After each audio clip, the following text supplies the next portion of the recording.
Bon, Monsieur le chancelier, Monsieur le Président, Madame et Messieurs les secrétaires perpétuels, chers confrères, chers amis, pour reprendre un mot récent de Jean-François Delfecy, le président du comité consultatif d'éthique, le CCNE, sur le coronavirus, il faut informer sans alarmer.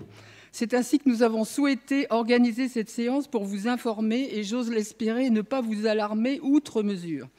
Donc nous allons, grâce à 4 intervenants aux compétences très différentes, essayer de passer en revue les différentes propriétés de ce virus et les différentes caractéristiques de l'infection que ce virus produit. Nous discuterons des mesures à prendre et de ce qu'il faudrait ensuite entreprendre. Je parle par exemple en recherche.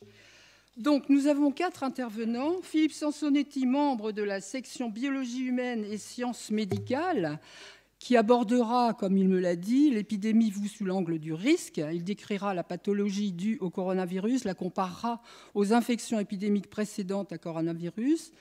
Il abordera ce que l'on appelle le saut d'espèce, le passage de l'animal à l'homme et l'adaptation du virus à son hôte. Félix Rey, membre de la section biologie moléculaire, cellulaire et génomique, nous parlera du virus lui-même, de sa structure. Il nous montrera comment ce virus, qui a un seul ARN simple brin assez long, puisqu'il atteint une taille de 30 000 nucléotides, comment ce virus diffère des autres coronavirus et comment la connaissance de la structure permettra bientôt, on l'espère, d'élaborer un ou plusieurs vaccins efficaces. Ensuite, nous aurons l'intervention d'Antoine Danchin, membre de la section de biologie moléculaire, cellulaire et génomique, qui se focalisera sur l'évolution de l'épidémie en la comparant à l'épidémie au SARS qui l'avait alors particulièrement intéressé. Et enfin, je dis enfin, mais c'est lui qui va commencer, Arnaud Fontanet, épidémiologiste, directeur de l'unité d'épidémiologie des maladies émergentes à l'Institut Pasteur. Et Arnaud va nous parler de chiffres à l'échelle mondiale, de ceux qui se sont peut-être trompés dans leurs estimations. Il nous donnera son opinion sur les mesures à prendre au niveau individuel, au niveau institutionnel.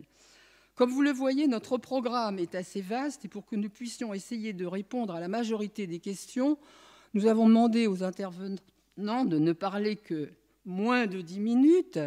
Arnaud devant partir pour le ministère à 4h05, il devait parler ensuite, mais il va parler le premier, et je lui donnerai la parole pour quelques questions, et ensuite nous aurons les autres intervenants.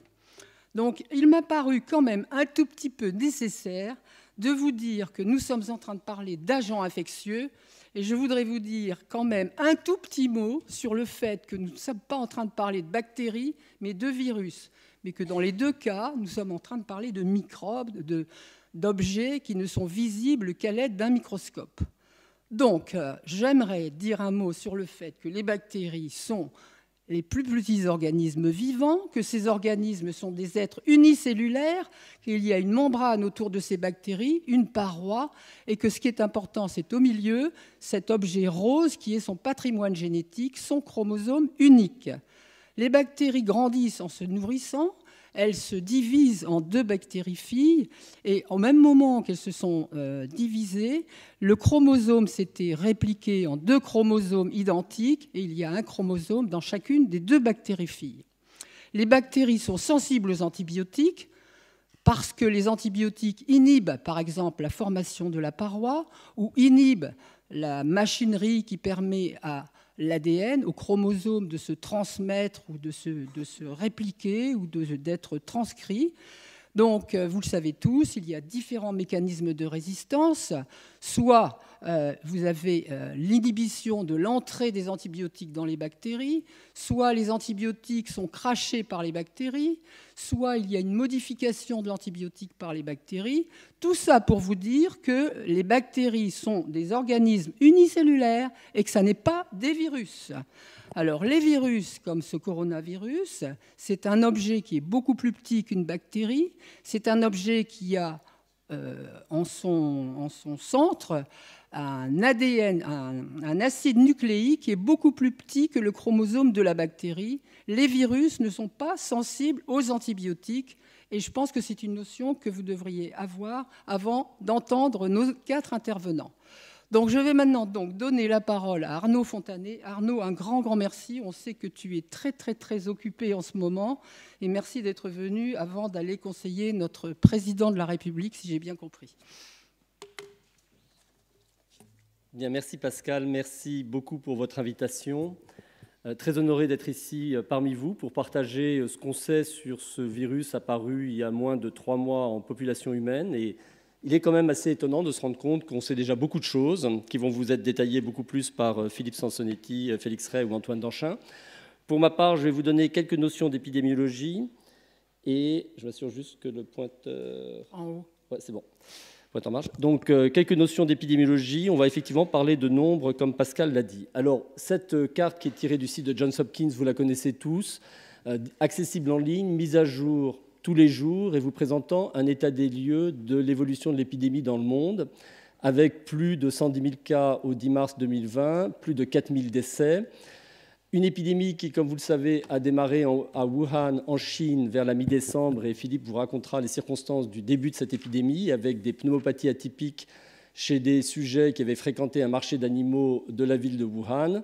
Assez rapidement, une épidémie qui devient importante dans cette ville, au point que le 23 janvier, le président chinois décide de mettre sous confinement la ville, 50 millions d'habitants, et quelques villes avoisinantes.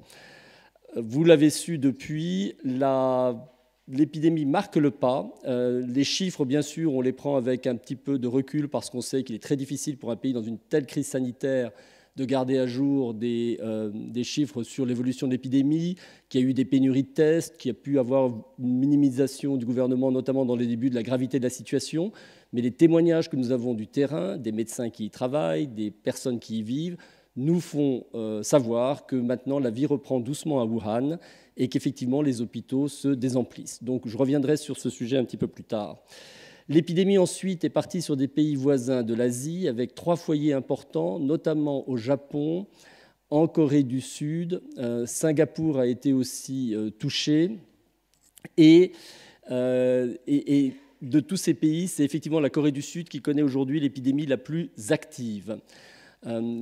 Plus tard, on a vu apparaître un foyer important en Iran et puis au nord de l'Italie plus récemment. Et vous le savez, ça date à peu près de 15 jours.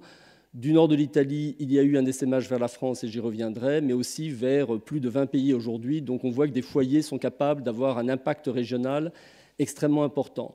Sur cette diapositive, je m'arrêterai juste sur un élément qui me paraît un peu surprenant et qu'on ne voit malheureusement pas bien sur cette diapositive.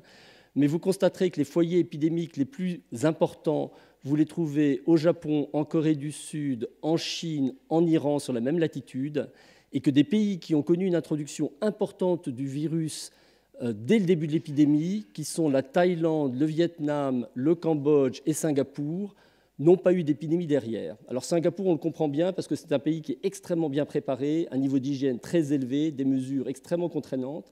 En revanche, pour la Thaïlande, pour le Cambodge et pour le Vietnam, c'est un mystère pour moi. Comment se fait-il qu'il n'ait pas eu une épidémie alors que le virus est rentré, notamment en Thaïlande et au Vietnam, assez massivement dès la mi-janvier? Et c'est là que l'hypothèse de la température dont vous avez tous entendu parler revient à l'esprit, puisque c'est des mois très chauds actuellement dans ces pays. Je ne suis pas du tout un fanatique de cette histoire de la température. Vous savez que Donald Trump a dit que ça nous réglerait le problème. Je pense qu'il faut avoir des évidences scientifiques avant de pouvoir s'exprimer là-dessus. Mais je ne peux pas m'empêcher de faire cette observation. De même que pour l'Afrique, vous le savez, il y a pour l'instant très peu de cas signalés, même si on commence à les voir arriver. Nous sommes en lien à l'Institut Pasteur avec le réseau international. Et dans ces pays où quelques cas sont venus, on est en contact direct avec eux. S'il y avait un état de, j'ai envie de dire, pas panique, mais ce qu'on voit aujourd'hui en Italie, où les hôpitaux se remplissent de patients, affluent, etc., on le saurait. C'est la même chose pour la Thaïlande, pour le Vietnam, même si le gouvernement ne veut pas déclarer, on le saurait. Donc, de ce côté-là, attendons de voir. Une fois de plus, c'est très prématuré, peut-être disproportionné par rapport à ce que je vais vous dire, qui est beaucoup plus factuel, mais c'est une observation que je voulais faire parce qu'elle me reste au fond de la tête et que je voulais la partager avec vous. Sur la France, vous le savez, il y a eu des cas à partir du 24 janvier. Il y a eu une première vague de 6 patients qui ont été mis très rapidement en isolement. Tous les contacts ont été aussi mis en isolement. Il n'y a pas eu de transmission secondaire. Ces contacts avaient des PCR nasopharyngés réguliers pour voir s'il n'y avait même pas des transmissions asymptomatiques. Elles n'ont pas été retrouvées. Il y a eu les épisodes des rapatriés de Wuhan qui étaient dans le sud de la France. Chez eux aussi, on n'a pas retrouvé de virus sur les prélèvements nasopharyngés qui leur étaient faits. Donc on avait des notions assez rassurantes sur le fait que dans des gens qui ont été au contact, soit directement de patients, soit dans des zones épidémiques, il n'y avait pas une circulation silencieuse de ce virus. Et pourtant, on a vu la situation changer radicalement il y a une dizaine de jours. D'une part avec le foyer en Italie qui s'est allumé, d'autre part avec des importations en France qui nous sont venues d'Égypte, où sur des croisières sur le Nil, des bateaux ont été infectés, et puis un foyer qui était dans l'Oise et qui a démarré beaucoup plus tôt, probablement à la fin janvier, totalement passé inaperçu parce qu'il y avait des formes mineures, et par multiplication des cas est devenu réellement actif récemment, et c'est le foyer de l'Oise dont on a tous entendu parler quand un enseignant est décédé à l'hôpital de la Pitié il y a de cela à peu près 10 jours. Alors, les paramètres épidémiologiques qu'on peut retenir pour ce virus sont ce qu'on appelle un R0, le nombre de reproductions de base, entre 2 et 3, ce qui veut dire, comme vous le savez tous, que chaque patient va infecter entre 2 et 3 personnes. C'est similaire au SRAS, c'est un peu supérieur à la grippe, où on le mettrait plutôt entre 1,5 et 2. La durée d'incubation est de 5 à 6 jours, et l'intervalle intergénérationnel, c'est-à-dire le temps qui sépare le moment où quelqu'un est symptomatique et le moment où les personnes qui l'auront infecté seront symptomatiques, cet intervalle intergénérationnel est du même ordre de grandeur que la durée d'incubation, autour de 5 à 6 jours. Ça veut dire que globalement, les personnes sont contagieuses dès le début de la période symptomatique, voire un tout petit peu avant, et probablement après la résolution des symptômes, puisqu'on retrouve par PCR dans les sécrétions respiratoires et dans les selles du virus sur plusieurs jours après la fin des symptômes, et un virus qui peut être infectieux parce que des cultures ont réussi à montrer que ce virus était vivant.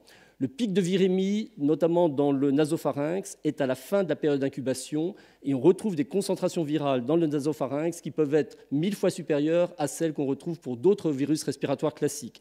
Donc on considère que la phase très contagieuse est la phase de début des symptômes pour une grande partie des patients. Ce qui est intéressant, c'est que quand on regarde ces paramètres pour le SRAS, il y avait une différence fondamentale. Autant le nombre de reproductions était effectivement entre 2 et 3 pour le SRAS, autant la période de contagiosité ne débutait que 3 à 4 jours après le début des symptômes. Ce qui veut dire qu'une personne infectée par le coronavirus du SRAS, on avait 3 à 4 jours pour faire le diagnostic et l'isoler à partir du moment du début des symptômes et que cette personne n'avait pas encore infecté d'autres personnes. Avec ce virus, malheureusement, comme la contagiosité débute la veille ou le jour du début des symptômes, on n'a pas le temps de faire le diagnostic et d'isoler avant que des transmissions secondaires aient eu lieu.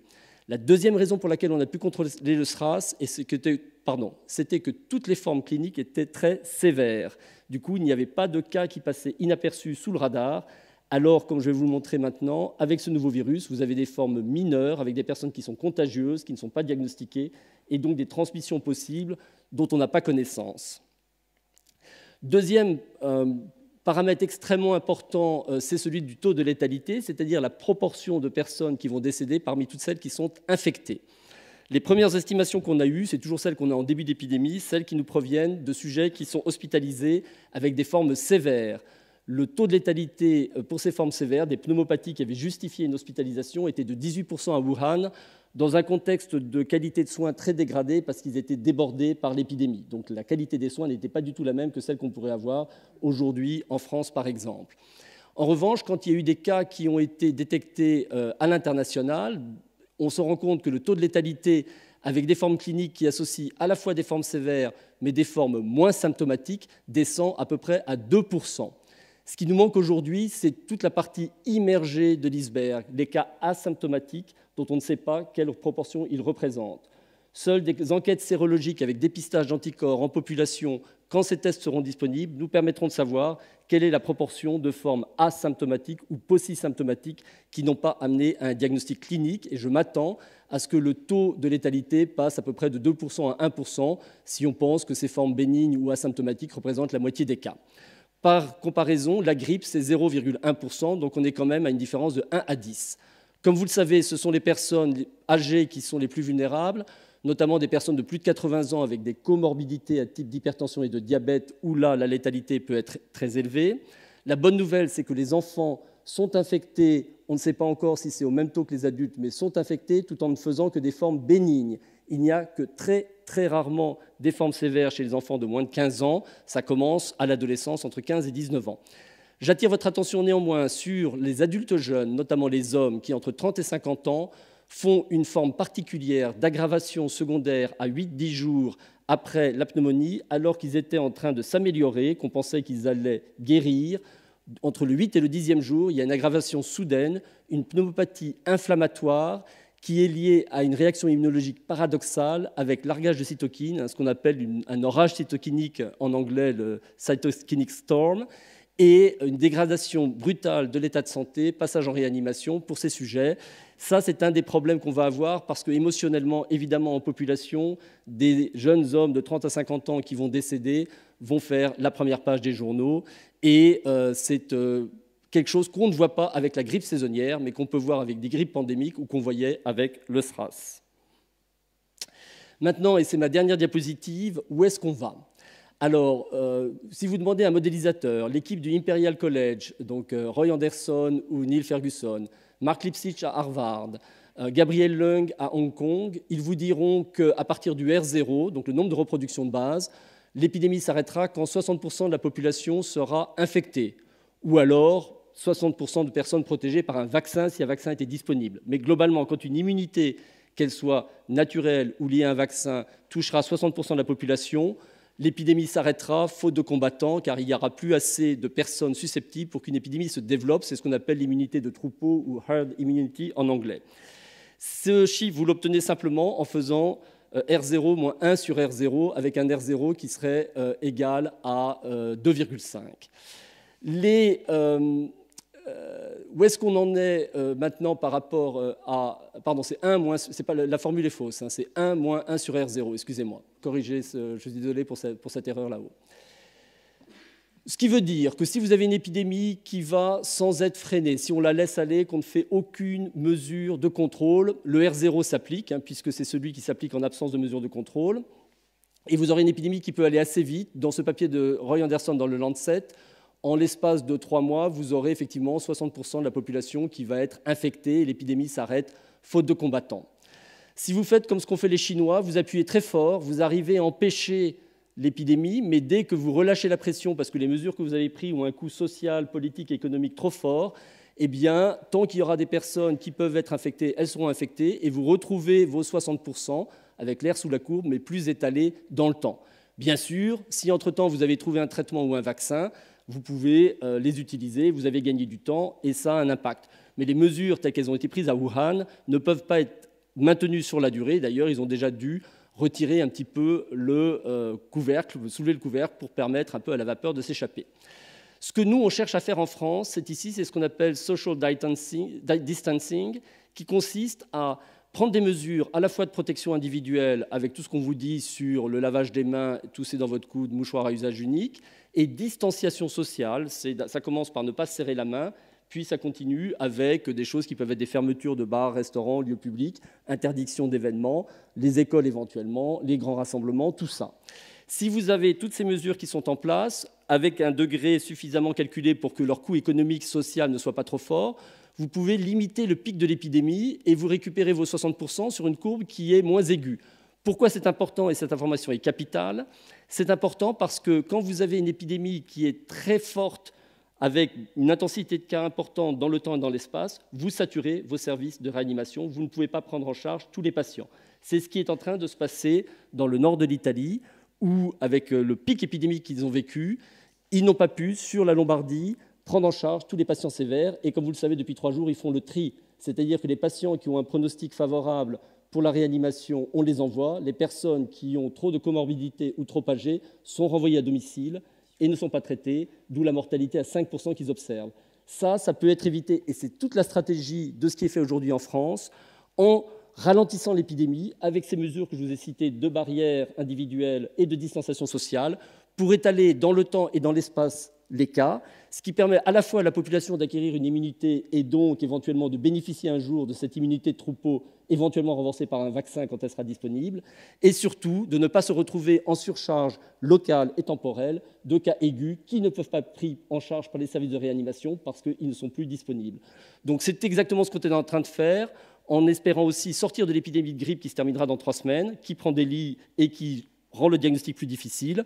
Et le temps gagné, ça peut être une chance éventuellement vers aussi des traitements à moyen terme, dans les 6 mois, un vaccin à 18 mois. Mais voilà vraiment ce qui se passe quand vous ne faites rien, ce qu'on essaie de faire en France, ce que les Chinois ont essayé de faire, et je ne peux pas encore vous dire qu'est-ce qui est la meilleure solution, parce que c'est un compromis entre des mesures qui peuvent être à la fois efficaces sur le devenir de l'épidémie, mais un coût social, politique et économique considérable, avec beaucoup d'effets indirects, y compris sur la santé des personnes qui ne sont pas touchées par ce coronavirus. Merci pour votre attention.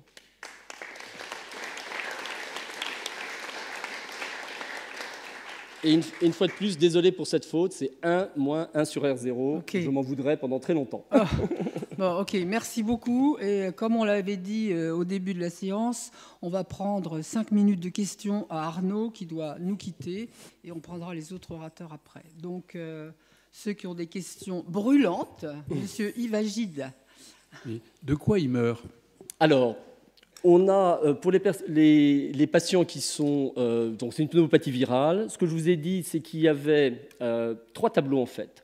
Il y a un tableau de personnes qui vont arriver, faire une pneumopathie, pour les pneumopathies, hein, une pneumopathie classique, ils guérissent en 1 semaine, tout va bien. Ce deuxième tableau dont je vous ai parlé, l'homme jeune, 30 à 50 ans, lui, il a une évolution favorable, détérioration au 8-10e jour, comme pour le SRAS, comme pour les grippes pandémiques, un tableau de réaction immunologique paradoxale qui n'a d'ailleurs jamais bien été décrit et expliqué et qui, à l'origine de cette inflammation aiguë, entraîne le décès avec un syndrome de détresse respiratoire aiguë, complications de la réanimation, insuffisance rénale, etc. Le troisième tableau sont des sujets âgés qui arrivent d'emblée avec une forme de pneumopathie virale foudroyante, qui passe tout de suite en réanimation et qui se détériore assez rapidement. Il y a eu très récemment une publication chinoise qui montrait aussi aux autopsies des pneumopathies à pneumocoque. Et ceux qu'on voit classiquement, d'ailleurs en post-épidémie de grippe, et qui vont amener probablement, alors bien sûr ici à couvrir avec des antibiotiques, également envisager des vaccins préventifs contre le pneumocoque. Ok, merci. Jean-François Bach. On parle bien sûr du risque élevé chez les personnes âgées. Moi j'ai 2 questions. À partir de quel âge l'âge vraiment devient important? Et deuxièmement, comment se situent respectivement les personnes âgées avec et sans comorbidité par rapport au risque? Alors, je n'ai pas de réponse à votre deuxième question, puisque les données stratifiées par âge et par comorbidité ne sont pas disponibles. Les seules données qui ont été publiées jusqu'à présent sont des données qui ne font pas cette distinction. Sur la première question, sur l'âge seuil, parmi les décès, 80% ont plus de 60 ans, 20% ont moins de 60 ans.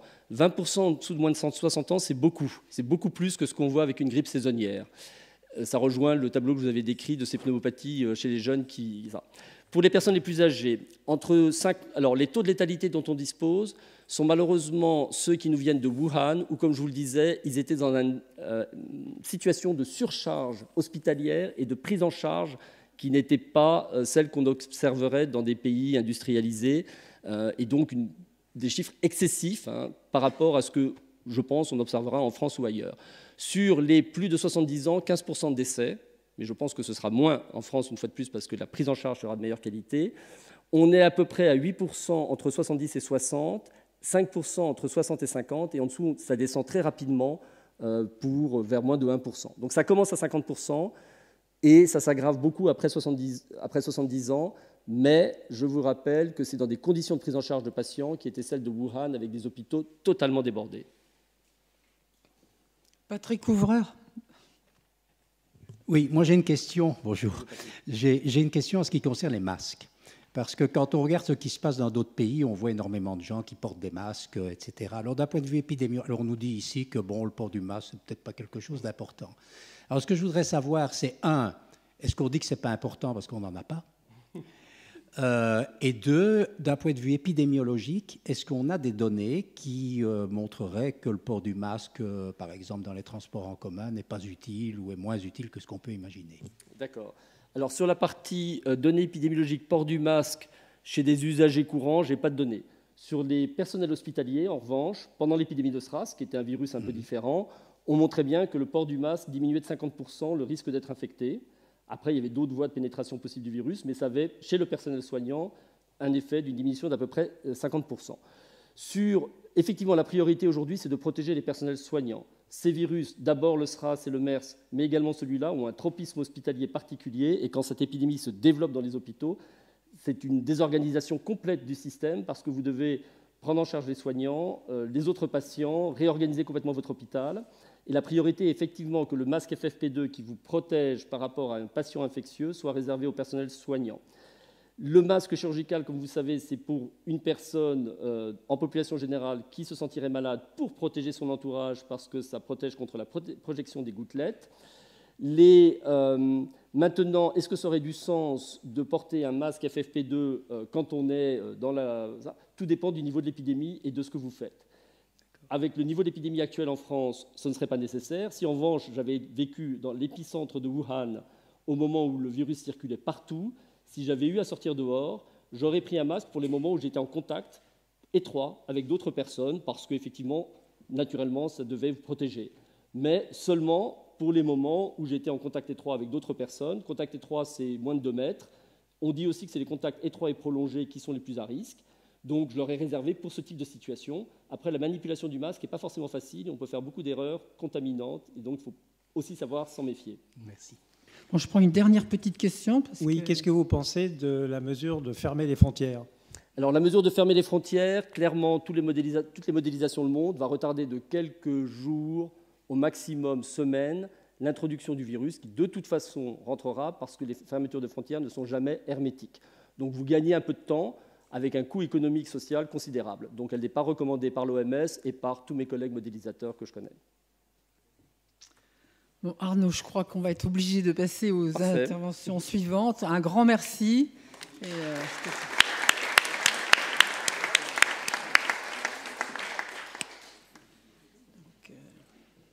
Donc, l'intervention suivante va être donnée par Philippe Sansonetti de l'Institut Pasteur, comme je vous l'ai dit. Merci Philippe. Au revoir.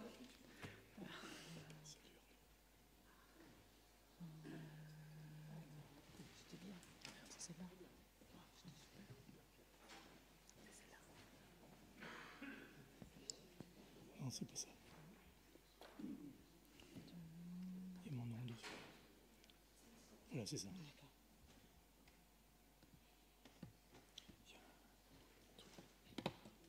Et on peut passer les diapos.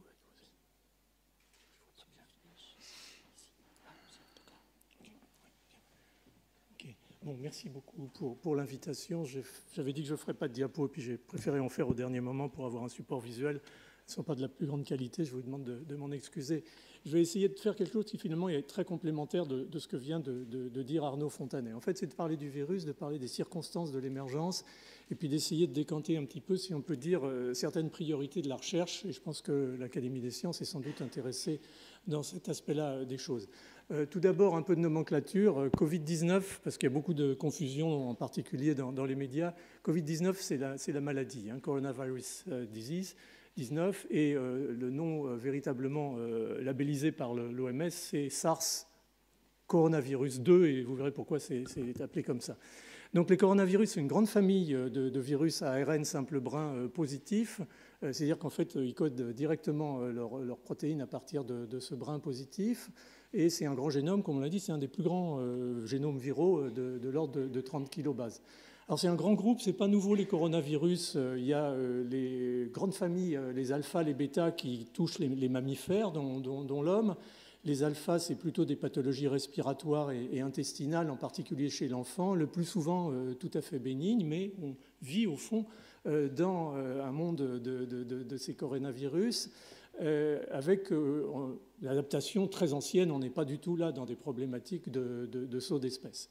Et puis il y a les bêta qui causent des pathologies extrêmement sévères et auxquelles appartiennent le SRAS, bien entendu, coronavirus 1, le MERS, Middle East coronavirus, il y a en 2012, vous avez la date ici, et puis ce nouveau SARS coronavirus 2. Ce sont des zoonoses. Et donc, ce sont des sauts d'espèces, et on en est finalement à notre troisième saut d'espèces sérieux de ces coronavirus bêta dans l'espèce humaine. Et puis, il y a la gamma et les delta, on ne s'en préoccupe pas puisque ça concerne les poissons et les oiseaux. qu'on peut dire aussi de façon positive, parce qu'il y a des aspects positifs, c'est l'extraordinaire rapidité à laquelle le diagnostic de cette nouvelle infection, de cette émergence virale, a été effectué, puisqu'avec le séquençage profond, avec tout ce qui sont les séquençages de nouvelle génération et la bioinformatique, le diagnostic partant de zéro de ce virus présent chez l'homme infecté et de sa nature, par, bien entendu, l'approche moléculaire, a été fait en quelques jours, et on a pu, dans les jours qui ont suivi, partout dans le monde, mettre en place une QRT-PCR qui a permis de faire le diagnostic sur les échantillons des patients.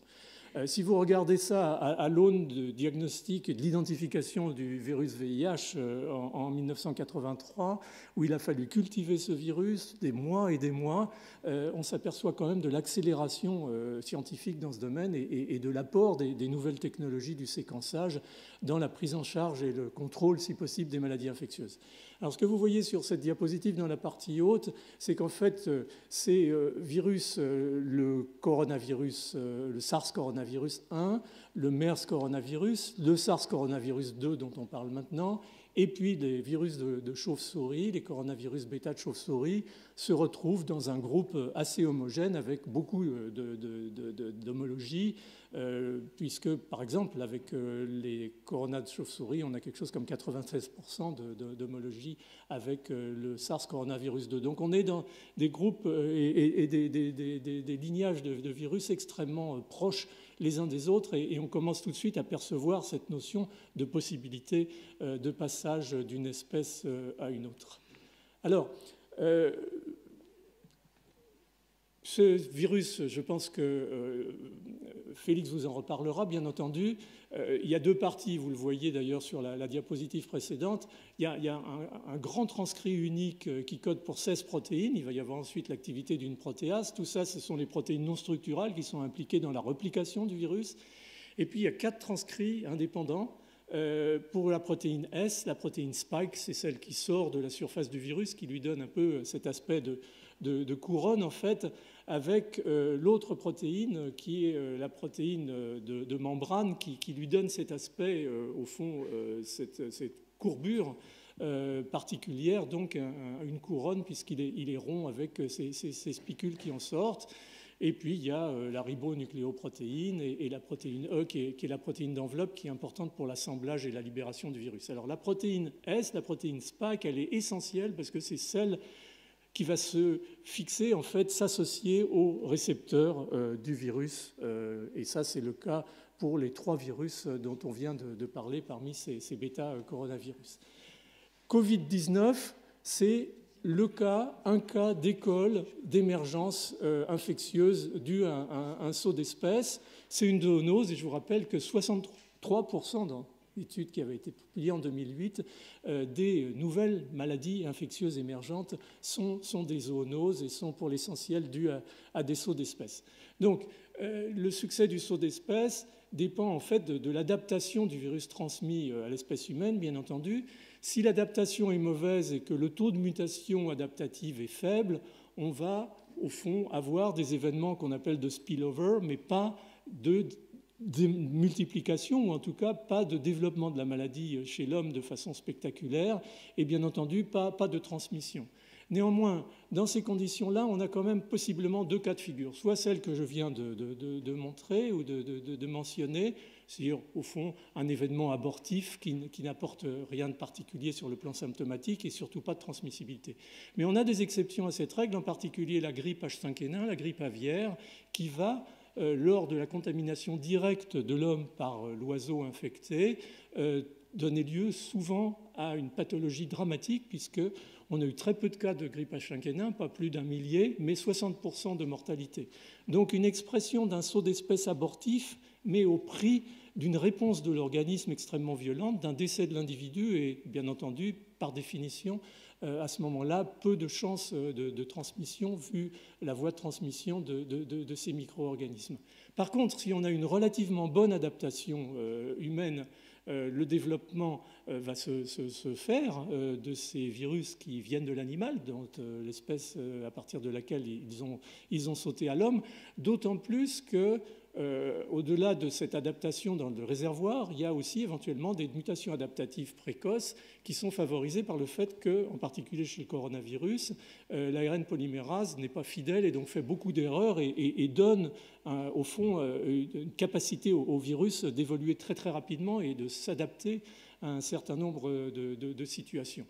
Donc, au fond, on se trouve dans cette situation-là où le SARS coronavirus 2, il a fait le saut d'espèce, il est maintenant établi chez l'homme, bien entendu.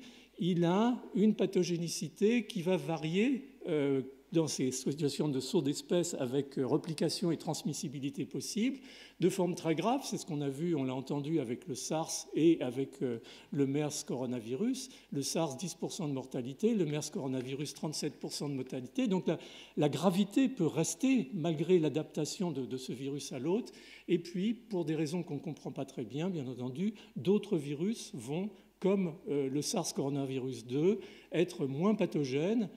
On a parlé des 2% de taux de mortalité pour simplifier la situation, mais par contre beaucoup plus transmissible. Et il y a un secret, là, c'est ce que Charles Nicholl appelait le génie évolutif des maladies infectieuses, d'essayer de comprendre cet équilibre, cette balance entre pathogénicité et transmissibilité. Et là, il y a un secret intéressant à voir sur le saut d'espèce. Alors, quand on a ce saut d'espèce efficace, on a bien entendu la démultiplication à tous les niveaux de la planète par l'augmentation, bien entendu, stable des transports aériens. En particulier, en 2018, l'IATA parlait de 4 milliards de passages aériens, ce qui est bien entendu tout à fait considérable et montre à quel point ces maladies sont des maladies, en fait, de la mondialisation.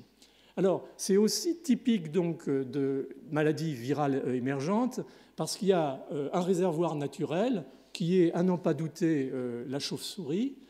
Encore une fois, le SARS coronavirus 2 est très proche, 96% d'homologie.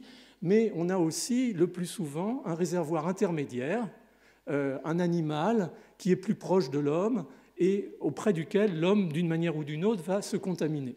Dans le cas du SARS coronavirus 2, on pense, vu l'endroit où la maladie a commencé, les cas index dans ce marché de Wuhan, qui était un marché aux poissons, mais on a dit que ces coronavirus de poissons ne nous intéressaient pas. On vendait aussi sous l'étal, si l'on peut dire, des animaux sauvages, en particulier des pangolins.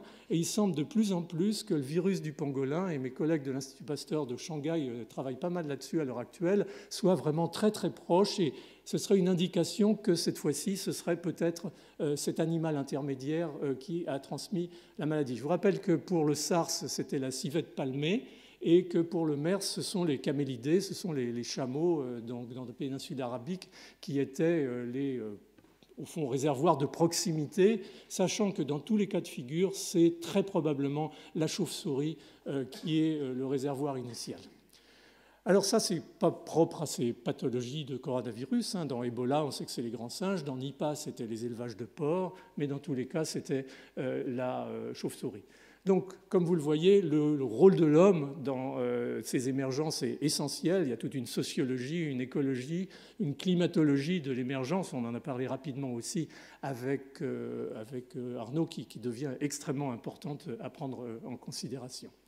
Alors, le récepteur du SARS, le récepteur sur lequel se fixe cette spike protéine, que ce soit pour le SARS coronavirus 1 et fort probablement pour le SARS coronavirus 2, d'après les papiers qui sont tout juste en train de sortir, c'est très intéressant, c'est l'enzyme de conversion de l'angiotensine 2, ACE2. Ça n'a pas été fait au hasard probablement, mais c'est quand même bizarre qu'un virus choisisse ce type de récepteur pour se fixer sur les cellules, et ce récepteur permet son internalisation dans les cellules. Il y a sans doute des récepteurs alternatifs, mais pour l'instant, ils ne sont pas du tout connus. Alors, le MERS coronavirus, c'était plutôt la dipeptidide peptidase CD26, mais on est dans des situations qui sont peut-être relativement proches. Alors, l'interaction avec la spike protéine elle est importante parce qu'au fond, elle va se fixer sur cette ACE2 et ce dont on s'aperçoit, parce que maintenant tout le catalogage de ACE2 dans les différentes espèces est fait et que les diverses molécules d'ACE2 ont beaucoup d'homologie et ça pourrait expliquer cette espèce de promiscuité et de capacité de passage plus facile des coronavirus des animaux porteurs à l'homme. Et ça, c'est très inquiétant parce que coronavirus devient probablement ou vient en tête de liste des prochaines émergences. On pense déjà aux émergences à venir et ça a bien entendu une conséquence sur le domaine de la santé publique et des mesures à prendre. Alors, dans la pathogénicité, au fond, un élément qui est essentiel, c'est la réponse immunitaire et on va y revenir. On a parlé de la transmission, donc je ne rentre pas dans les détails. Le virus est retrouvé dans les selles et dans les urines. On ne sait pas très bien à l'heure actuelle si c'est un mode de contamination complémentaire. Les travaux sont en cours.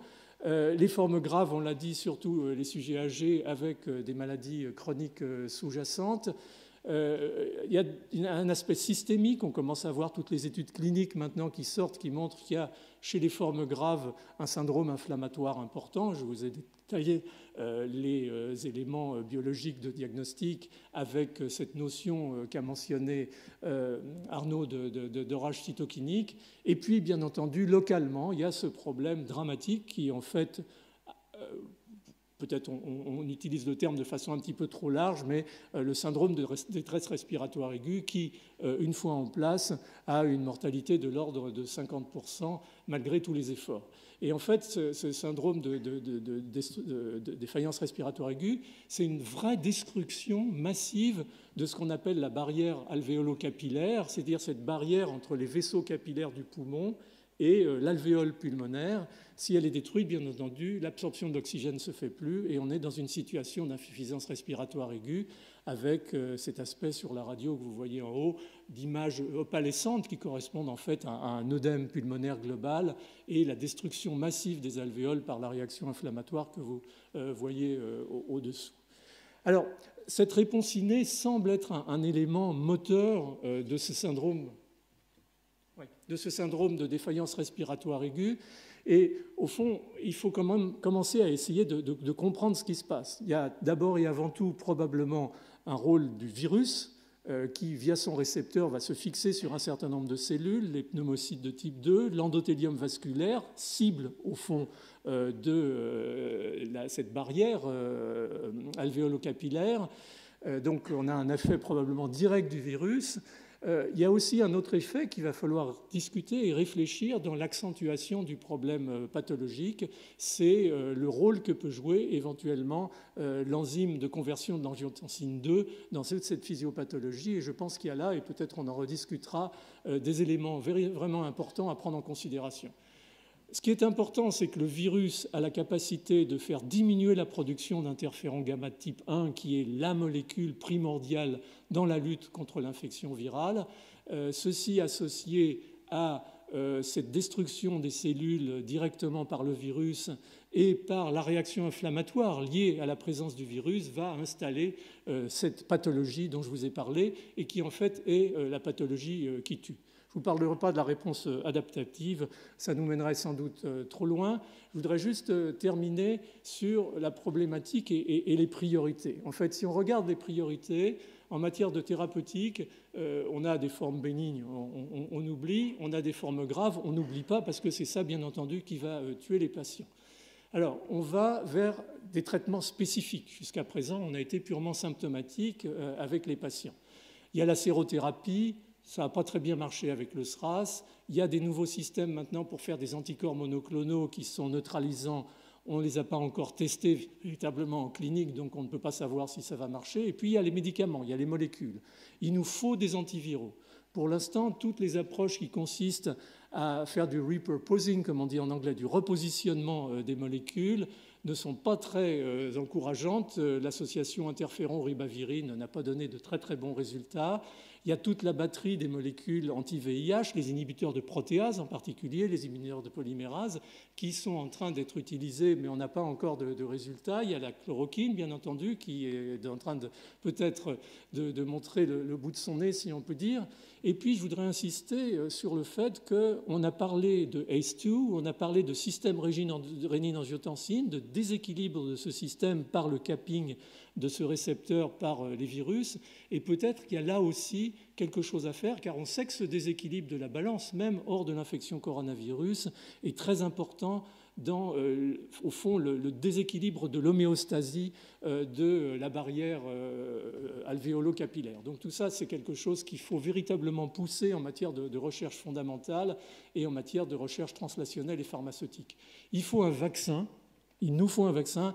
Je dirais presque émotionnellement, il y en a assez de ces maladies émergentes pour lesquelles tout le monde se mobilise, tout le monde s'inquiète. On l'a vu avec Ebola, on l'a vu déjà 2 fois avec le SRAS et le MERS, et on n'a toujours pas de vaccin parce que la maladie est contrôlée avec le temps, avec des efforts absolument invraisemblables, et on oublie le vaccin. Il faut un vaccin parce que, vu le profil évolutif de ce virus, quoi qu'on en dise, en particulier dans certaines régions où on ne pourra pas appliquer ces mesures de prévention par le confinement et autres, on va créer un réservoir chronique de ce vaccin probablement. Et si on veut éradiquer, il faut absolument avoir un vaccin. On ne l'aura pas avant un an et demi. Ces vaccins à mettre au point dans les maladies émergentes, d'ailleurs, changent totalement le paradigme de production de vaccins à l'heure actuelle pour essayer d'accélérer le phénomène. Un vaccin classique, c'est entre 8 et 12 ans. Il est évident que ça n'est pas le temps de l'urgence d'une maladie émergente.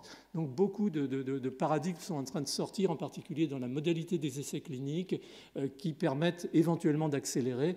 Mais encore une fois, on n'y est pas encore. Priorité, antiviraux, prévention de la destruction de la barrière alvéolo-capillaire et vaccin. Merci.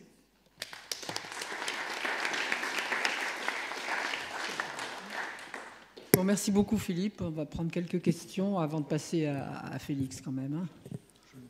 Le spécialiste du système rénine à ma droite voudrait poser une question.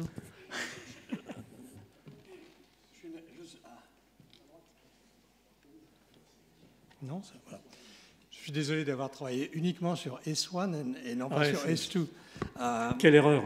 Exactement, mais je voudrais quand même savoir si tu penses réellement que S2 est le récepteur ou c'est un co-récepteur. Parce qu'on a déjà incriminé S2 pour avoir suivi la littérature sur ce homologue lointain au passage de S1.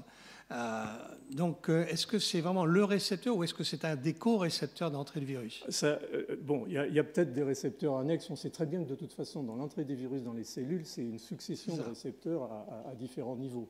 Mais le récepteur qui est vraiment apparaît, et ça a été montré avec le SRAS, ça date pas des 3 derniers mois, c'était vraiment... et avec des editing de génome et des knockouts et ainsi de suite, c'est quand même ACE2 qui est le récepteur, et qui non seulement est le récepteur, mais qui en plus a l'air d'être l'élément essentiel pour médier l'internalisation du... Et donc c'est important, je crois, parce qu'au fond, je discutais avec des cardiologues, ACE2 est très présent dans l'endothélium pulmonaire, c'est une des zones importantes de dégradation de l'angiotensine, en fait, finale, et je pense qu'il y a quelque chose là, qu'il faut absolument qu'on explore de façon étroite. Je sais que Penninger est en train de travailler là-dessus, mais il y a sûrement place pour de la pharmacologie à terme, et qui pourrait servir d'ailleurs au-delà du coronavirus dans les SDRA en général. Mais les deux récepteurs sont vraiment différents, vraiment très différents. Il y a 80% d'homologie. Ouais. Ah ouais, c'est ça. 70 à 80% d'homologie entre les deux. Ouais. Mais les fonctions sont quand même radicalement différentes. différentes. Radicalement différentes. Il y en a un qui d'ailleurs compense les fonctions de l'autre. En fait, S2, c'est un vasodilatateur. Non, bon. Je ne discuterai pas. Ok, je prends 2 questions. Jean Wessenbach. Est-ce qu'il y a du polymorphisme sur ACE2? Oui, mais c'est ça. Il y a sûrement la base, je ne sais pas. Ce qui a été montré, c'est globalement qu'il y a une très grande homologie, proximité d'espèce à espèce. Maintenant, qu'il y ait du polymorphisme chez l'homme, franchement, je ne sais pas. Mais ce serait sûrement, je sais que Jean-Laurent Casanova est déjà sur la recherche de génétique, de sensibilité, pardon, et peut-être va tomber sur des polymorphismes sur S2. Ce serait extraordinaire. Ce serait sympa. Ouais. Bernard Roch. On sait déjà depuis longtemps qu'il existe des inhibiteurs de la CE1 et la CE2, puisque effectivement il semble que ce soit le mélange des deux, si je puis dire, ou la permanence des deux qui permet l'interaction avec la membrane et l'entrée du virus. Est-ce que vous avez déjà, enfin, est-ce que des études sont déjà faites sur la possibilité de faire des mélanges, par exemple, d'inhibiteurs d'ACE1 à CE2? Tous les deux sont très connus, bien entendu. Oui, inhibiteur d'ACE1, d'ACE1, oui. C'est pas vraiment, je pense, a priori pertinent. Au contraire, a priori, je parle sous le contrôle de l'expert, ça risquerait même d'aggraver la situation. Pour ce qui concerne S2, honnêtement, je ne sais pas. Moi, ce que j'ai vu comme inhibiteur, je ne sais pas s'ils sont passés en clinique, les inhibiteurs de S2. C'est plutôt des molécules expérimentales. Oui, il y en a. Il y en a qui sont passés en clinique. Oui, je crois, oui. Oui. Oui, c'est pour ça. Donc, je pense qu'on est au début de quelque chose. D'accord. Mais une question complémentaire. Vous parlez d'antiviraux. Est-ce que tous les antiviraux qui ont été étudiés contre le virus du sida, par exemple, ont un potentiel pour le virus? On pense que les inhibiteurs de protéases, par exemple, pourraient avoir une activité croisée, et on pourrait faire du repositionnement. C'est intéressant aussi parce qu'on raisonne toujours comme si on voulait un antibiotique, c'est-à-dire comme si on voulait guérir complètement la maladie. Oui. Et on peut maintenant, sans vaccin en particulier, avec des médicaments qui ne marchent pas très bien éventuellement, réduire suffisamment la charge virale des patients pour limiter la circulation du virus. Donc c'est plus, je dirais, un effet global qu'un effet individuel. Mais je crois qu'il faudra s'y mettre rapidement s'il y a des effets même pas à 100% curatifs. Parce que quelle est la grande spécificité de l'un par rapport à l'autre pourquoi on ne pourrait pas utiliser les anti-HIV1 contre le... parce que pas la même protéase. Voilà, il y a des différences d'affinité pour les molécules. Je pense mais la démarche est la même. En fait, les cibles sont... Je pense qu'il y a des gens qui travaillent sur les inhibiteurs de protéase de Corona. D'accord. Merci. D'accord. Bon, merci beaucoup, Philippe. On va passer aux structuralistes. Merci beaucoup. C'était super.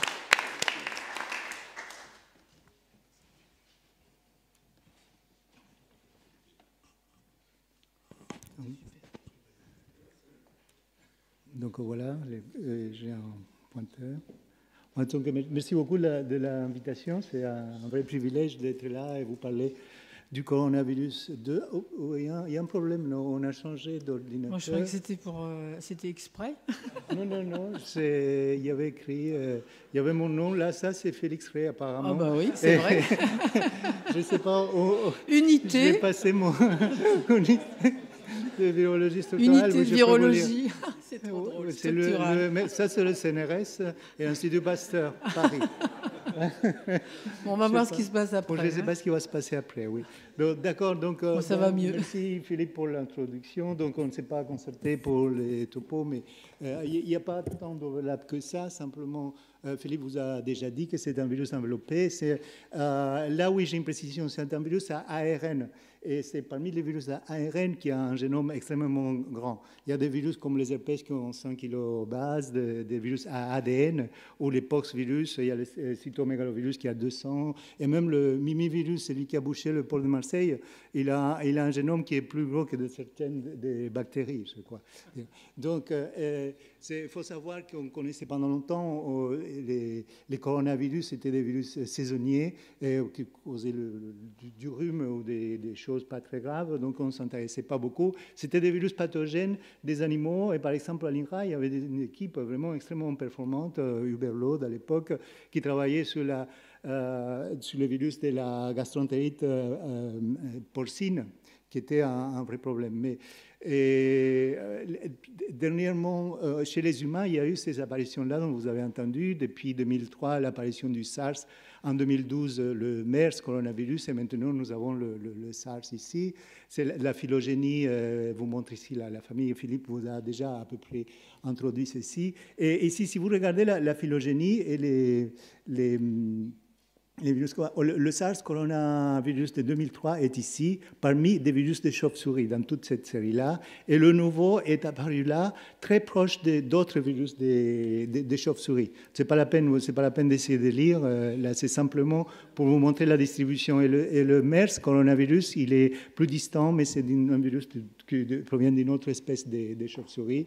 Et comme Philippe vous l'a dit, c'est le saut d'espèce qui est très important. Et un des joueurs major players, comme on dit, c'est glycoprotéine de surface, le spicule, c'est qui donne au virus cette forme de couronne que nous demandait André.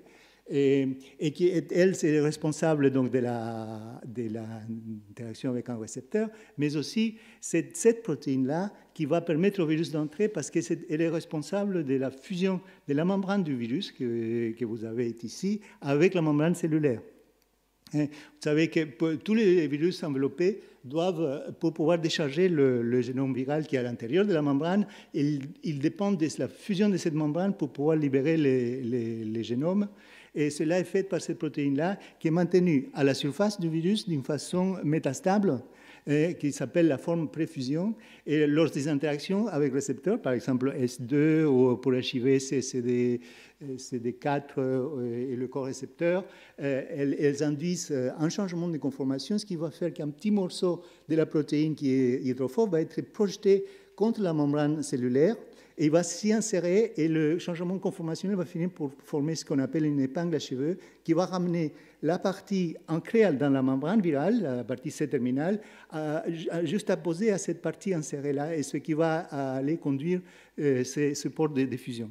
Alors il faut savoir que donc, cette forme-là, c'est une forme inactive, c'est la forme post-fusion, puisqu'elle a atteint son minimum d'énergie et elle devient inactive. Mais elle a fait son job, les membranes ont fusionné. Par contre, celle-ci est la cible des anticorps neutralisants, des anticorps qui vont vous protéger.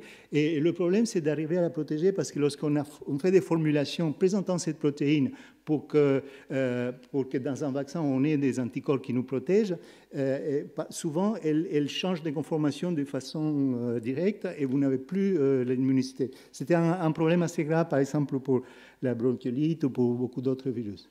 Alors, bon, il y a quelques années, nous avons travaillé sur le virus murin, dans lequel nous avons eu la structure par microscopie électronique. Hélas, le microscope à Pasteur ne fonctionnait pas en 2016 encore, donc on l'a fait en collaboration à Seattle, on a envoyé la protéine là-bas. Et donc là, c'était merveilleux d'avoir une structure atomique sans avoir à faire des cristaux. Pour nous, c'était... Et c'est qui montre que cette forme préfusion a la protéine qui est un trimère, la protéine S, qui doit être coupée par une protéase en deux sous-unités, S1 et S2, qui forment un trimère. S1 a le domaine d'interaction avec le récepteur, est montré ici en couleur, et S2 est la partie C-terminale, donc on avait coupé la partie transmembranaire qui manque ici, et qui est maintenue sous cette couronne de S1. Et lorsqu'il interagit avec le récepteur, ça fait que cette partie se sépare. Donc c'est pour ça que la coupure, le clivage entre S1 et S2 est important. Et une des choses qu'on sait, que le nouveau coronavirus, qui se propage beaucoup plus facilement d'humain en humain, a un site polybasique, plusieurs acides aminés chargés, qui sont très efficacement coupés par la furine. Comme dans le cas des influenza, des souches très virulentes ont aussi le même type de clivage. Donc, une fois coupé, interaction avec le récepteur, ces trois unités viennent de côté. Ça permet à la partie antérieure qui est comme, on dirait, spring-loaded en anglais, c'est comme un ressort qui est activé, maintenu à la surface. C'est relâché, le peptide de fusion s'insère, et donc ça se replie sur la forme que vous avez. Nous avons fait la structure aussi de la forme post-fusion des S2 qui est à l'intérieur. Et donc, c'est la forme qui conduit à la fusion. Donc, il faut savoir que c'est la même chose des virus qu'on appelle des virus de classe 1, comme le virus de Lassa, d'Ebola, le virus de la bronchiolite, de respiratoire syncytial, le VIH, l'influenza et maintenant les SARS. Donc il y a pas mal de structures maintenant complexes des anticorps neutralisants. Et ceci, c'est très important parce qu'il est... c'est surtout de connaître quels sont les épitopes qu'il faut cibler et comment maintenir. Par exemple, le virus de la bronchiolite, le fait de pouvoir stabiliser cette forme-là a fait que maintenant, on a des vaccins en phase clinique qui permettent de maintenir cette forme et présenter ces épitopes-là qui disparaissent une fois qu'elles basculent dans sa forme post-fusion. Donc, il y a quelques années, on a trouvé que pour l'influenza, il y a certains épitopes qui sont à l'endroit où est caché ce peptide de fusion qui va s'insérer dans la cellule qui est assez conservé et qui permet d'avoir des anticorps qui sont très largement cross-réactifs. Et la plupart des anticorps vont dans la tête, qui est celle qui reconnaît le récepteur, qui est l'acide sialique. Par contre, cette partie est très immunogène et celle-là, non. Il y a beaucoup de travaux sur l'influenza qui ciblent cette zone-là. Nos études, en comparant les bêta-coronavirus, même si c'était sur le moment, ont montré que lorsqu'on mappe à la surface de la spicule la conservation des acides aminés, on voit qu'elle est très variable, mais qu'il y a des patchs qui sont extrêmement conservés, qui sont invariants et qui donc ils nous donnent la possibilité de trouver des anticorps qui sont avec un spectre très large, et on pourrait travailler à éliciter des anticorps contre ces protéines-là pour protéger et aussi comme un traitement vaccinal. Alors, ce que disait Philippe aussi, c'est ce passage de la barrière d'espèces. Il faut voir qu'ici, toutes les mutations par rapport au virus des souris que je vous ai montré au départ sont mappées en bleu à la surface quand on regarde le spicule du haut, et là, de côté, avec le domaine d'interaction avec le récepteur qui a deux conformations, une fermée et une ouverte qui reconnaît le récepteur. Et si on regarde, par exemple, avec si on fait une comparaison avec les virus des chauves-souris et les virus des pangolins, comme Philippe vous a dit que c'était une haute intermédiaire, on voit qu'entre le virus humain et le virus des chauves-souris, il y a 98% d'identité de séquence, pas d'homologie, d'identité de séquence dans la protéine enveloppe, avec 13 changements au niveau des S2 qui matchent avec les différences dans S2 dans ces virus-là. Si vous comparez celle du pangolin avec la chauve-souris, c'est aussi 13, alors qu'ils sont beaucoup plus distants, 90% des séquences au lieu de 98. Mais quand vous comparez le pangolin et les humains, le virus humain, même s'il a 91% des changements un peu partout, à l'interface entre le récepteur et la AS2, il n'y en a qu'une mutation. Donc c'est un argument très important qui va dans le sens de la participation du pangolin à introduire. Vous voyez, le virus est nettement plus distant que celui entre chauve-souris et humain, mais les différences, là où ça compte, il n'y en a qu'une. Bon, pour finir, j'ai aussi cette diapositive qui m'a donné Sylvie van der Werf, qui montre le travail énorme qui a été fait récemment de séquençage un peu partout. Et on a marqué ici, dans toute cette diversité, les virus qui ont été isolés en Île-de-France et en Rhône-Alpes. Et vous voyez que ce sont des introductions séparées. Lorsque là, on compare seulement les 5 coronavirus en différentes couleurs, ceux qui proviennent des différentes parties. Et on voit que c'est notre modernité qui fait que des gens arrivent un peu de partout et que les choses s'éparpillent extrêmement. OK, moi j'avais peur d'être trop long, donc je n'ai pas mis plus de diapos, je m'arrête là. Merci. Merci beaucoup.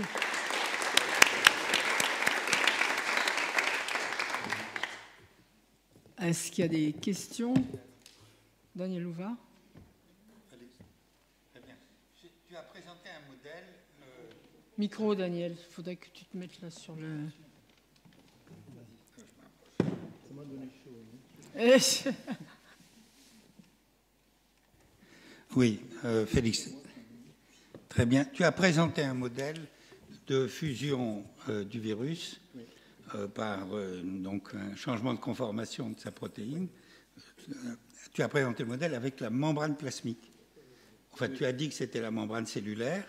Est-ce que l'on sait aujourd'hui s'il y a internalisation dans tous les cas, ou qu'il peut y avoir internalisation ou pas internalisation? Autrement dit, à quel niveau du transport du virus dans la cellule ou de la phase d'infection initiale, à quel niveau se fait la libération de la capside dans le cytoplasme? Et tu devines pourquoi je pose cette question? Oui, mais pour de nombreux virus, ça se passe dans l'endosome après endocytose. Mais pour le cas du coronavirus, on ne sait pas. Ce qu'on sait, que c'est l'abaissement du pH, c'est pas ça qui contrôle. Donc, on sait que c'est pas l'abaissement du pH. C'est pas l'abaissement du pH, mais il est incorporé. Donc, ce qu'on sait, c'est que le domaine d'interaction avec le récepteur, qui a deux conformations ouvertes et fermées, quand, dans les structures qu'on a, il y a un domaine ouvert et les autres deux fermés. Parfois, on en a deux ouverts et l'autre fermé. Et ce qu'on sait, c'est que quand les trois sont ouverts, il devient très instable. Et normalement, on voit ça comme très dynamique. On dit qu'il respire, les domaines s'ouvrent et s'ouvrent. Une fois qu'il interagit avec un récepteur, il ne peut plus se refermer. Et comme ça, dès qu'il y a tous les trois, comme ça permet ce relâchement. Mais on pense qu'il y a aussi une étape d'internalisation et il y a un rôle aussi d'une protéase qui s'appelle TMPRS, une serine-like protéase, qui coupe un site additionnel dans la protéine des spicules. Et cette protéase est placée, est interne. C'est pour ça qu'il a besoin d'être internalisé pour avoir le processus de fusion. Alors, ce qui complique aussi les choses, c'est que S2 aussi a un site de coupure pour cette protéase qui apparemment fait que l'infection soit plus efficace, elle amplifie l'infection. Donc tout ça est assez mal connu pour l'instant.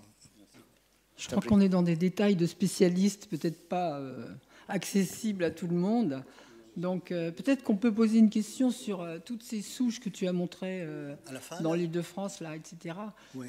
Est-ce qu'on sait, par exemple, j'avais l'impression qu'on disait que la souche originelle de Wuhan était arrivée en Italie, alors que ce n'est pas exactement la même souche forcément qui était arrivée en France, etc. Tu peux commenter là-dessus là?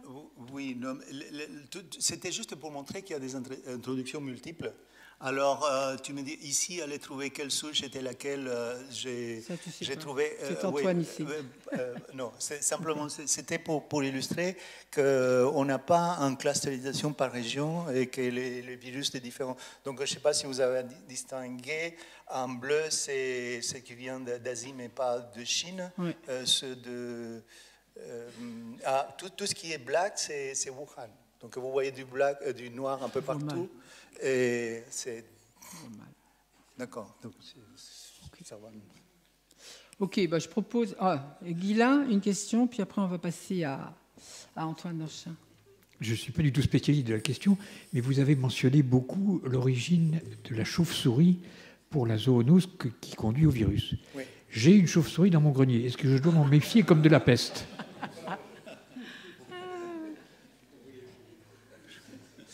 Je ne sais pas par rapport à la souris qui est dans votre grenier. Il ne faut pas la manger. La chauve-souris, pardon. Il ne faut pas la manger. Là. Je ne la mangerai pas, en tout cas. Alors, ce matin, j'ai eu un appel de Jules Hoffman qui ne peut pas venir, mais qui voulait savoir aussi sur qu'est-ce qui fait qu'il y a tellement de virus dans les chauves-souris et pourquoi elles infectent. Alors, moi je n'ai pas su très bien répondre, mais au fait, en regardant, il y a un effet d'interféron et l'inflammation. Apparemment, les chauves-souris arrivent à contrôler nettement mieux ces virus-là, qui sont à des titres élevés chez la chauve-souris, mais elles ne sont pas malades. Et ça a à voir avec le métabolisme, le développement du vol et le fait qu'il y a beaucoup d'ADP, la réparation de l'ADN compte énormément. Et donc, les systèmes innés sont assez changés. Tu veux rajouter Non, c'était juste une précision, mais qui peut être intéressante et une hypothèse que je trouve passionnante, c'est qu'en fait, les chauves-souris semblent avoir une particularité, c'est-à-dire que leur interféron de type 1 n'est pas inductible. Simplement, elles en produisent de façon constitutive à faible niveau. Alors ça leur permet justement de maintenir une espèce d'équilibre avec les virus qu'elles hébergent. Elles font pas trop d'inflammation de ce fait et du coup elles sont pas malades. Par contre, on pense que le fait que le coronavirus, enfin cela en tout cas, manipule le système immunitaire et diminue l'expression de l'interféron de type 1 chez l'homme est lié justement à cette vie dans la chauve-souris où les virus ont appris en fait à s'extirper de cette présence. C'est un peu comme quand on utilise des antibiotiques à bas niveau et qu'on stimule la résistance. Rappelons que les chauves-souris sont des mammifères et que c'est un peu pour ça qu'on a les virus qui sont présents chez les chauves-souris et chez les hommes. Je pense qu'on va passer à l'intervention d'Antoine Danchin, qui donc s'était intéressé beaucoup à l'épidémie de SRAS et s'intéresse maintenant aussi comparativement à la nouvelle épidémie. Merci beaucoup, Félix. Bon, ce que je vais vous dire est assez... Merci. Ce que je vais vous dire est assez orthogonal à ce qui a été dit jusqu'à présent. Je vais prendre la position du virus et pas la position de l'autre. Au lieu d'être anthropocentrique, je vais être virocentrique. Un des premiers éléments qu'il faut regarder, c'est que c'est un grand virus à ARN et par conséquent, il risque de faire des erreurs. Mais il a compensé cette capacité à faire des erreurs par un moyen de les corriger. Donc en fait, il corrige très bien ses erreurs pour sa taille. Et malgré ça, ce virus produit environ 30 erreurs par an, ce qui correspond sur 30 000. Hein. Donc si vous avez un texte de 30 000 lettres, vous avez 30 fautes de frappe. Bien. Bien évidemment, ces erreurs ne sont pas continues chez tout le monde de la même manière. Et vous avez entendu essentiellement dans ce qui a été dit jusqu'à présent qu'on parlait d'un virus. En fait, ce que je voudrais dire, c'est qu'il est évident qu'il y en a plusieurs. C'est-à-dire qu'il y en a un au départ, et il va donner des descendants. Ce 1 va éventuellement essaimer ailleurs, et il semble bien en effet qu'en Italie, c'est presque l'original qui était là dans la région de Lombardie. Dans d'autres endroits, c'est très différent. Par exemple, en Finlande, tout ce que je vous dis, c'est sous réserve qu'il y ait des erreurs de séquence. Hein, parce que, bien entendu, il suffit que les techniques soient mal menées pour que ça corresponde à des erreurs. Mais par exemple, en Finlande, on aurait un virus extrêmement évolué. Alors, qu'est-ce qu'on peut se poser comme question sur cette évolution du virus? Eh bien, il y a des expériences très anciennes de Pasteur qui nous donnent une petite idée, et cette idée est plutôt optimiste. Comment Pasteur a-t-il inventé la vaccination? Essentiellement, il a pris un agent pathogène et il a infecté des animaux, repris à partir des animaux infectés qui en sont morts l'agent pathogène, réinfecté, etc. Et au bout d'un certain temps, il s'apercevait que les animaux ne mouraient plus et que peut-être le dernier agent pouvait servir pour protéger ce qui se passait avant. Est-ce qu'on est en train d'observer des choses de ce genre avec ce virus? Eh bien, ma réponse est probablement oui.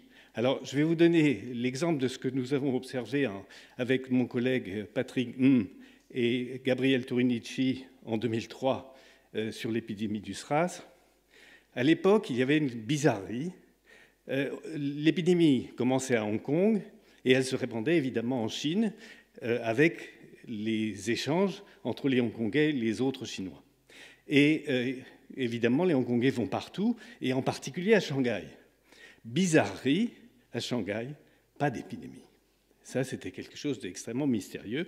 Alors, on s'est vraiment beaucoup interrogé sur la raison pour laquelle il n'y avait pas d'épidémie à Shanghai. Et l'idée a été, mais est-ce que par hasard, le virus n'aurait pas localement évolué en une forme justement vaccinante et qu'il protégerait la population locale? On a fait donc un modèle pour expliquer ce genre de choses, et on s'est aperçu que ça allait avec une idée qui correspondait à quelque chose qui a été observé par un chercheur de l'INRA qui s'appelle toujours Hubert Laude, sur une épidémie à coronavirus chez le porc au milieu des années 80. Au milieu des années 80, de façon soudaine, il est apparu, alors que les porcs avaient de temps en temps des maladies de type diarrhéique, une maladie pulmonaire du porc qui les tuait massivement et qui ressemble terriblement à ce qu'on est en train de voir en ce moment, par exemple. Typiquement, il s'agit donc d'un changement de tropisme lié à l'évolution d'un virus qui peut passer cette fois-là de quelque chose de peu dangereux à quelque chose de très dangereux. Et puis, Huberlot, la direction de l'INRA a trouvé que ce n'était pas intéressant et l'a forcé à faire autre chose. Donc, c'est intéressant à voir. Les coronavirus, effectivement, n'ont suscité l'intérêt que très peu. Je dois dire qu'avec Gabriel Turnici, par exemple, on a écrit un long article en 2007 annonçant que ça allait arriver et personne ne s'intéresse du tout à ce genre de choses. Maintenant, continuons dans le virus. Qu'est-ce qui va faire son atténuation? Pour se construire, il a besoin de deux choses. Il a besoin de ce qu'on appelle des nucléotides, c'est les briques de base qui lui permettent de faire son génome, et besoin aussi de faire les lipides, entre autres, qui vont faire son enveloppe. Parce que c'est une particularité tout à fait originale de ce virus, d'être un virus enveloppé. Et là, on tombe sur quelque chose qui est absolument extraordinaire, je dois dire, qui est qu'il y a un biais massif, majeur, chez tous les organismes vivants sur la construction des nucléotides. Il y en a 4 pour les ARN, A, U, G et C. Et la bizarrerie, c'est qu'il est extrêmement difficile de faire le C. Alors, je ne vais pas vous donner le détail pour ça, mais il manque au moins 2 enzymes spécifiques pour le faire. On est obligé de passer par U tout le temps. On peut le recycler, mais ça se passe vraiment mal. Alors, j'ai évidemment été regarder un peu plus loin, et là, aux surprises, il existe une immunité antivirale qui existe même chez l'huître. Et cette immunité antivirale utilise une protéine qu'on appelle vipérine et dont pendant longtemps on n'avait pas la moindre idée de la fonction, autre qu'elle interférait, elle était induite par l'interféron. Justement, vous avez entendu parler, l'interféron est ce qui est induit par les infections virales, etc. Et cette vipérine, qu'est-ce qu'elle fait? En fait, elle fabrique un analogue du C. Donc déjà, un point faible, le C est là. Deuxième point, il existe, en fait, le virus, son génome, il est modifié. Ce n'est pas simplement des suites de nucléotides, mais en plus, il y a des étiquettes. Et ces étiquettes utilisent une enzyme qu'on appelle DNMT2. Et cette enzyme est tout à fait bizarre parce qu'elle a été repérée généralement comme modifiant l'ADN, mais en fait, elle modifie l'ARN. Et cette enzyme est utilisée spécifiquement chez la drosophile comme antivirale. Et qu'est-ce qu'elle reconnaît? Les séquences CG. Donc j'ai commencé à regarder ça avec des collègues chinois et il semble bien que le virus soit en train d'évoluer vers ces formes. Alors est-ce que c'est bien pour nous ou non? J'en sais rien. Dans l'état actuel, il est beaucoup trop tôt. Mais il est probable qu'à long terme, nous allons vers une forme qui sera moins dangereuse. Néanmoins, en attendant, il est évident qu'on peut faire des bêtises. C'est-à-dire que ça veut dire qu'on a un paysage évolutif proposé par ce virus, mais qu'évidemment, l'homme intervient, par exemple, en lui donnant des analogues de nucléotides. Et si on fait n'importe quoi, c'est-à-dire sans contrôle, comme ça a été fait pour le SRAS massivement à Hong Kong, qui explique d'ailleurs la mortalité double à Hong Kong du reste du monde, eh bien, on risque effectivement de changer le paysage évolutif et de le faire repartir à l'envers pour aller faire plus de C, trouver de meilleures solutions et trouver un moyen d'affecter plus. Donc je m'arrête là, c'est juste pour vous dire que la situation est en train d'évoluer, il n'y a pas un virus. Par exemple, même en Chine, alors évidemment en Chine, le problème c'est d'être sûr des chiffres, mais si je prends la province du Zhejiang, qui est juste à côté de Wuhan, là on a 1200 cas et 1 mort. D'accord ? Donc, c'est des chiffres qui sont proches de la grippe tout à fait ordinaire. Donc, tout se passe comme si, là, alors, ou bien c'est des erreurs, etc., massives, mais elles ne sont pas répétées ailleurs. Donc, ce qu'on peut dire, c'est qu'il y a des quantités de types d'évolution, de types d'adaptation de la population qui diffèrent selon les endroits. Alors, on pourrait aller même à l'extrême, essayer de repérer ces endroits et laisser diffuser le virus à partir de ces endroits parce que ça protège le reste. Je pense qu'il faut vraiment réfléchir de façon complètement différente à l'épidémiologie, faire très attention aux zones très dangereuses comme Wuhan ou le nord de l'Italie en ce moment et éventuellement pour les zones moins dangereuses, peut-être laisser faire la nature. Merci.